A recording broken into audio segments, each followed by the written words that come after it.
पळय अशा प्रकारचे रिपोर्ट्स खूप व्यक्ती कडल्यान येवंक शकतात. ते तांचे बद्दल ते विचार करतात, तांचे रिसर्च करतात. आमकां बांदील ना ते कळ्ळें न्ही. आमचो जें कितें ध्येय धोरण आसा पयलीं मांडवी आमचे म्हादई संबंधी दॅट इज फायनल. पूण तो इफेक्ट कांय जावचो ना. एक सायंटिस्टान रिसर्च केल्लो अरे अशे अशे डझन बरे येवंक शकतात. हाजे मुखार बी आतां बी आयिल्ले आसा, हाजे मुखार येवंक शकतात. बरं तुमकां केन्ना हे केला तरी सांगला तेणे एकदां पयलीं केन्ना उलयलें मातशें, पूण बाकी हें काय ना.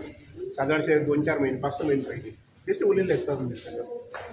ते हेणी सांगला सायंटिस्टान सांगला फरक पडचना म्हणून सांगला गोंयाक म्हादय संबंद डायवर्ट जायत जाल्यार. म्हादई संबंधी म्हणून तर आमी झगडटात न्ही. फरक पडटा म्हणून फरक पडटलो म्हणून आमी झगडटात. बरें ओके थँक्यू.